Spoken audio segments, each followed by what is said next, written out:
विष्णु पुराण की महिमा। दोस्तों, सनातन धर्म में पुराणों का बड़ा महत्व है। एक ओर जहां वेद निराकार ब्रह्म की महिमा गाते हैं, वहीं दूसरी ओर पुराण साकार ब्रह्म के अलग अलग रूपों और अवतारों की बड़े प्रेम से स्तुति करते हैं।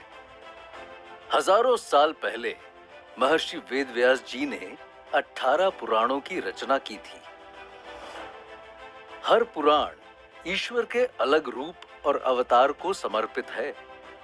इन पुराणों में भक्ति से भरी कथाओं के बीच बीच में ज्ञान और विज्ञान की वर्षा भी होती है, जिसमें इस पूरे ब्रह्मांड के अनेक रहस्य बताए जाते हैं। साथ ही मोक्ष प्राप्ति के मार्ग भी दिखाए जाते हैं।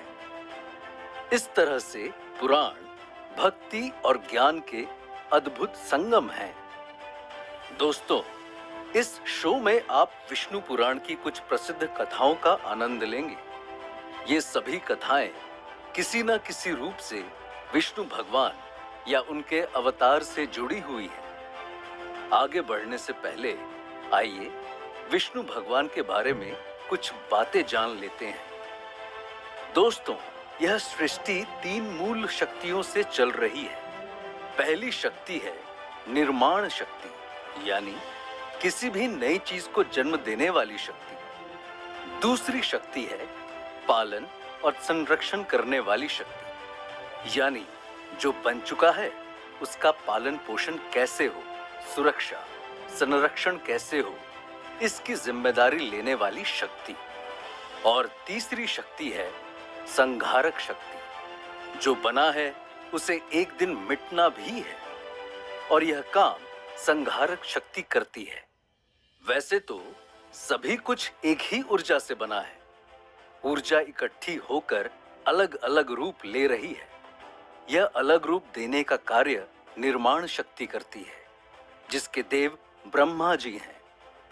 संसार में उस रूप अथवा जीव का पालन और संरक्षण करने वाली शक्ति के स्वामी भगवान विष्णु हैं, और समय पूरा होने पर उस रूप का संहार करने वाली शक्ति के स्वामी महादेव शिव जी हैं।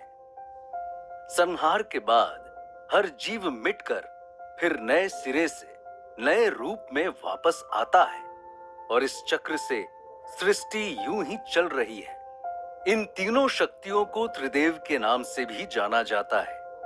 विष्णु पुराण में जगत की पालन और संरक्षण शक्ति विष्णु जी की कथाएं हैं, जिनमें उनका चरित्र, उनके अलग अलग नामों, स्वरूपों और अवतारों के वर्णन है।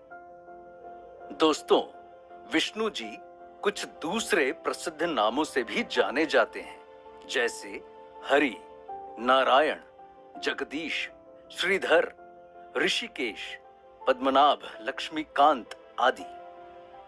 पुराणों के अनुसार विष्णु भगवान शेषनाग की शैया पर क्षीर सागर में निवास करते हैं। धन, वैभव, संपदा की स्वामिनी लक्ष्मी जी इनकी धर्म पत्नी है। विष्णु जी का स्वरूप चतुर्भुज स्वरूप है, यानी इनकी 4 भुजाएं हैं।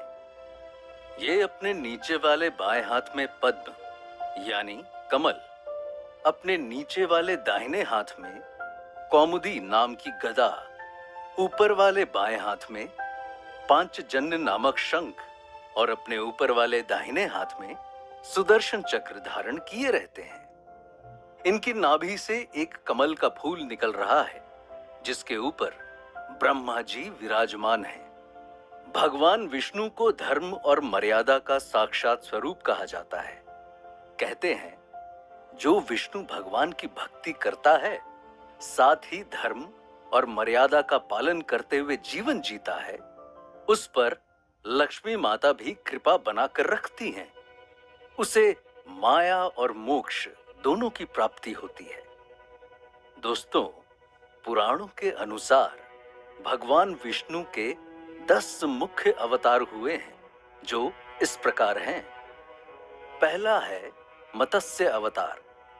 कहते हैं, जब धरती पर हैग्रीव नामक असुर का आतंक बढ़ गया, तो पूरी पृथ्वी डर के मारे पानी में डूब गई। ऐसे में भगवान विष्णु ने अपना पहला अवतार मत्स्य यानी मछली के रूप में लिया था और हैग्रीव का वध कर पृथ्वी को पानी से बाहर निकाला था। दूसरा है कूर्म अवतार। जब देवता और दानवों ने समुद्र मंथन किया था, तब भगवान विष्णु ने कूर्म यानी कछुए का अवतार लेकर मंदार पर्वत को अपनी पीठ पर थामा था, जिस कारण समुद्र मंथन हो पाया था। तीसरा है वराह अवतार। जब एक बार हिरण्ययाक्ष नामक असुर ने पृथ्वी को समुद्र में छिपा दिया था, तो भगवान विष्णु ने वराह रूप में अवतार लेकर हिरण्ययाक्ष का वध किया और पृथ्वी की रक्षा की। चौथा है नरसिंह अवतार।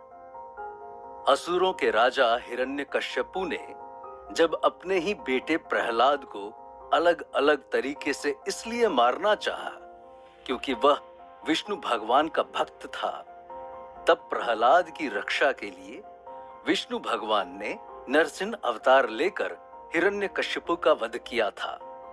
पांचवा है वामन अवतार।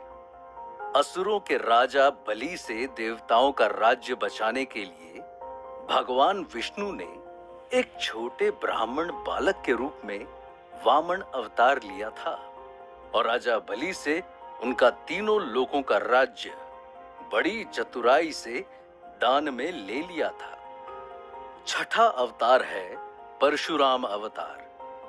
परशुराम त्रेता युग में ब्राह्मण ऋषि के घर जन्मे थे, जो अपने उग्र स्वभाव के कारण प्रसिद्ध थे। सातवां है श्री राम अवतार। त्रेता युग में भगवान विष्णु ने श्री राम के रूप में अवतार लिया था। उन्होंने रावण का अंत कर राम राज्य की स्थापना की थी और अपने जीवन चरित्र से समाज में मर्यादाओं को स्थापित किया था। आठवां है श्री कृष्ण अवतार। द्वापर युग में विष्णु भगवान ने श्री कृष्ण के रूप में अवतार लेकर अनेक अधर्मियों को मारा और गीता जैसा ज्ञान देकर पृथ्वी पर धर्म की स्थापना की थी। नवा अवतार है बुद्ध अवतार। जिस वक्त धर्म ही अधर्म का सबसे बड़ा कारण बन गया था, उस समय भगवान विष्णु ने गौतम बुद्ध के रूप में आकर समाज को अहिंसा, करुणा, निस्वार्थता का मार्ग दिखाया और धार्मिक आडंबरों, पाखंडों से मुक्ति दिलाई थी। पुराणों के अनुसार भगवान विष्णु का 10वां अवतार कल्कि का होगा। ऐसा कहा जाता है कलयुग के अंत में भगवान विष्णु कल्कि रूप में फिर जन्म लेंगे और अधर्म का नाश कर वापस सतयुग की स्थापना करेंगे। तो दोस्तों, इस पहले एपिसोड में आपने भगवान विष्णु के स्वरूप, नाम और अवतारों के बारे में संक्षिप्त में जाना। अगले एपिसोड में आप विष्णु पुराण की एक सुंदर कथा सुनेंगे और जानेंगे माता लक्ष्मी भगवान विष्णु की पत्नी कैसे बनी। बने रहिएगा हमारे साथ और सुनते रहिए विष्णु पुराण की प्रसिद्ध कथाएं।